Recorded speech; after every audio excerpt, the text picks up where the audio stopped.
Hi, everybody. I'm here to invite you to Sunday's full moon ritual. I'm so excited. This is the blood moon. That's what we call the October full moon. Every year is the blood moon.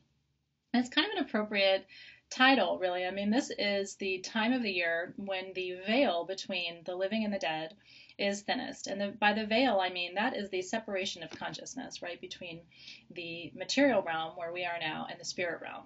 So it's easier now than ever to contact your spirit guides, to do divination of any kind. I love scrying, which is looking into reflective surfaces to see visions and symbols, that can guide you, that can illuminate your path, and that can really be sources of power for you. We're going to be talking about power at Sunday's full moon.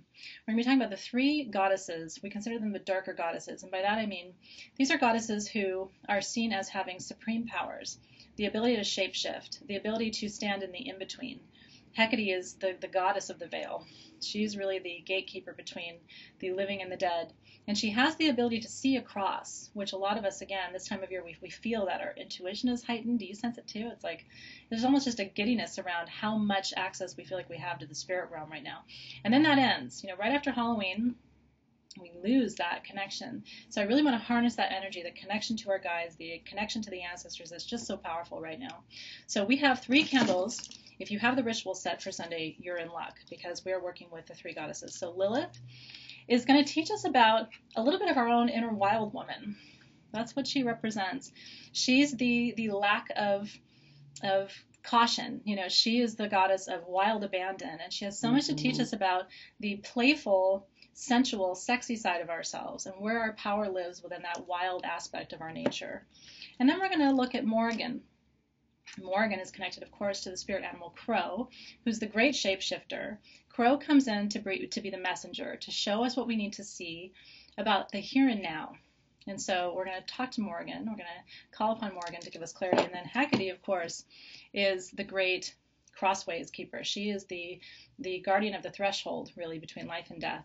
And so Hecate also has knowledge of past, present, and future. So we're going to call upon Hecate to look into her cauldron, which is where she does her scrying, and give us messages about the year ahead. What do we need to know as we are at this threshold now between 2016 and 2017, between summer and fall and winter here in the north, between the realm of the living and the realm of the dead?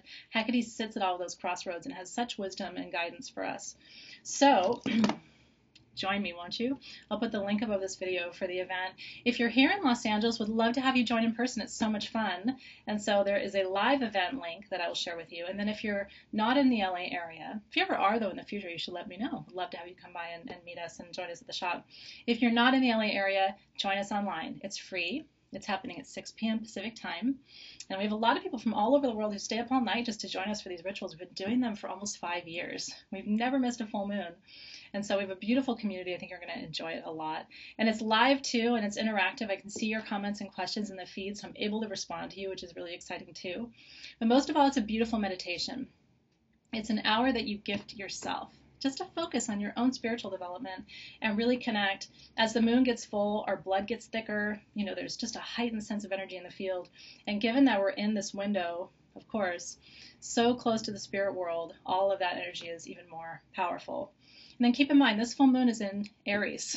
So that's a full moon that's all about, wanting to be right, wanting to find the right way, wanting to get the answers, wanting to think that you're right. And so part of what we're going to look at this weekend too is the shadow of that.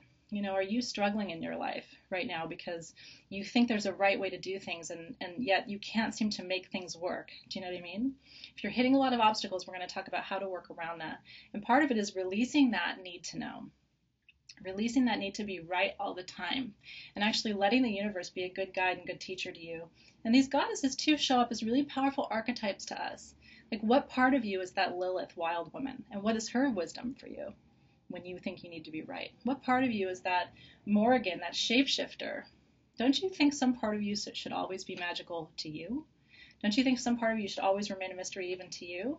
I think that's important. And so part of your power resides in the fact that there's part of you that's a mystery still. And then Hecate has all of the wisdom, all of the perspective. And so there is some part of you too that's all knowing. that really does understand past, present, future. And so if you can listen to those inner voices, they're parts of you too. They're not just out there as archetypes that we work with. These are parts of your own aspect. And so we'll talk about that on Sunday too. Please join me. I can't wait to see you. So much magic ahead as we have the full moon here on the 16th. And then on the 30th, we have our live Samhain ritual for Halloween. So I hope you'll be able to join me for both. And then we'll start turning our gaze toward the holidays. But first, we have a lot of magic to work together. I will see you very soon, everybody. Take good care.